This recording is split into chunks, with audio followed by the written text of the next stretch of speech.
રામ રામ, જય માતાજી મારા દરેક ચાહક મિત્રોને. મારા વિડીયો જોવો છો, મને સાથ અને સહકાર આપો છો, એટલા માટે તમારો ખૂબ ખૂબ આભાર માનું છું. અને મિત્રો, આ વિડીયોમાં પણ એટલા જોરદાર જોક્સો લઈને આવ્યો છું કે તમારું હસવાનું પકડ્યું નહીં રહે. તમને એટલા બધા મનોરંજન કરાવું ને એટલા બધા હસાવું કે વાત જવા દો.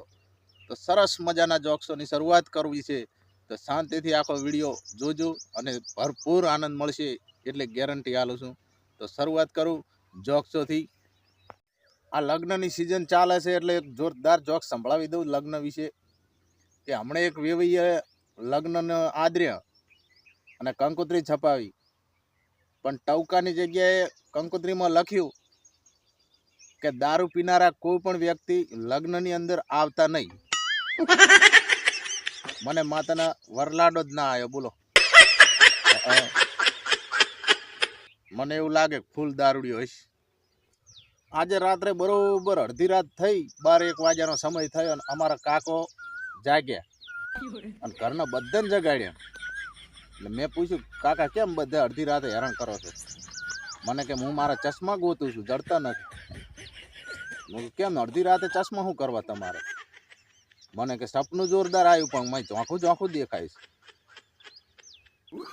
શું કરવું કહો કાકા? ઊંઘ બગાડી બધું. મારે એક કાકો એટલા બધા કંજૂસ ને કે વાત જવા દો. કંજૂસાઈનો પાર નહીં, એટલા બધા કંજૂસિયા.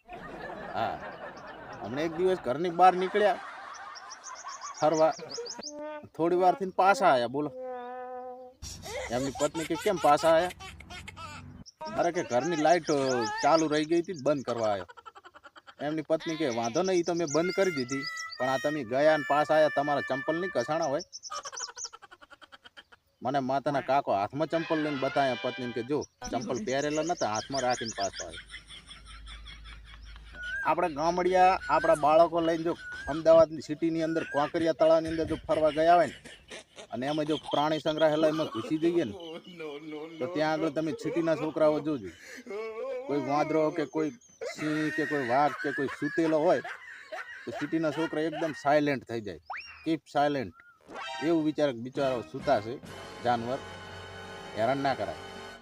પણ આપણા ગામડાના છોકરા જો જોઈ જાય ને તો એમ જ કે મારો હારો ઊંચો છે, ઊંચો ઢેખાળો લાય થોડા જગાડા. એટલે ગામડાના છોકરા હોય કે ગમે ભૂકા કાઢી નાખે ગમે. હા, હમણાં એક અમેરિકાથી એક મિત્ર મને મળવા આવ્યો. તે અમારા સવારમાં અમારા ધાબા ઉપર ચડ્યો એટલે અમારા કાકો ત્યાંથી બળદ ગાડું લઈને નીકળ્યા. તે અમેરિકા વાળો ભાઈ કે લાવ ને કાકાને ગુડ મોર્નિંગ કહું સવારમાં.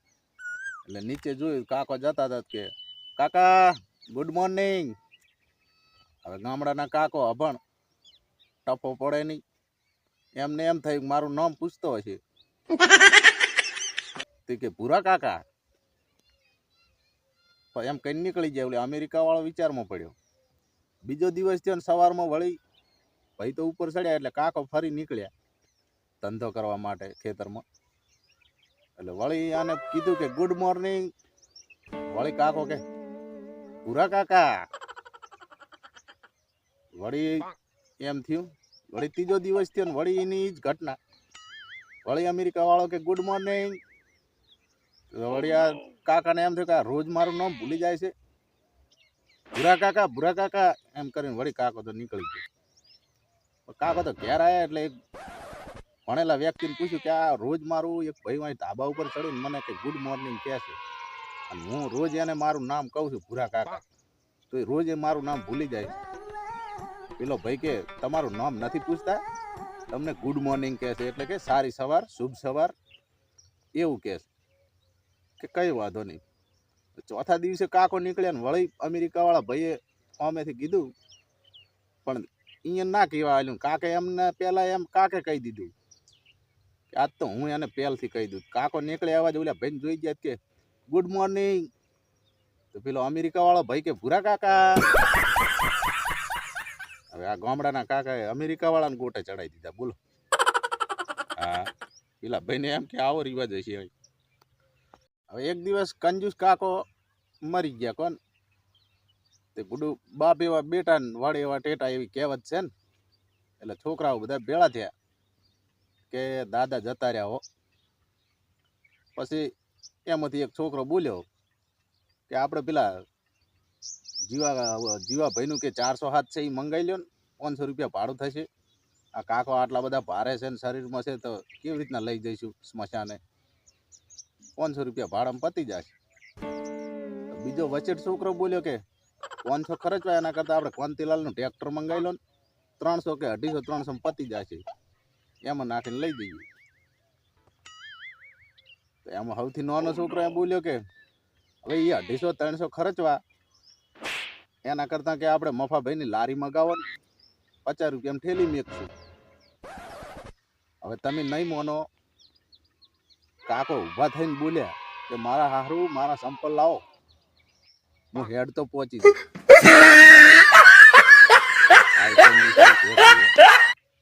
ગામડાની અંદર લોકો ઢોરો ચરાવવા જાય, હા ગાયું ભેંસું ઢોર ચરાવવા જાય એટલે કોઈ ઢોર એવું તોફાની હોય કે એવું કોઈ આડાળું ભાગી જતું હોય તો એને ગળાની અંદર એક ડેરો નાખવામાં આવે, દોરડું બાંધીને એક મોટું લાંબુ લાકડું લબડાઈ દે દોરડા વડે બાંધીને. તો તે શું ઢોર ક્યાં આડાળું જયું હોય તો એના લીટે લીટે જઈને એ ઢોરને ગોતીને પાછું લાવે. પણ અત્યારે પુરુષોને ડેરો લખાઈ દીધો. બોલો, mobile this is a one stop ડેરો. હા, તરત પત્નીનો ફોન આવે, હાલો ક્યાં છો? ભાઈઓ એમ કહે કે 4 વ્હીલરમાં છું, તો કે હોરન વગાડો. હવે કંઈક પિક્ચરની ટોકીમાં બેઠા હોય, ભાઈઓ ક્યાંથી હોરન ભપું ભપું ટીટી ટીટી ક્યાંથી કરવા જાય? એટલે ડેરો કરી નાખ્યો. પણ મોબાઈલ ગમે અહીંયાથી પકડી લે કે આ ભાઈઓ અહીં રખડે રાખે. હા, તો મિત્રો આશા રાખું છું કે તમને આ વિડીયો જોરદાર ગમ્યો હશે અને જોક્સો પણ ગમ્યા હશે.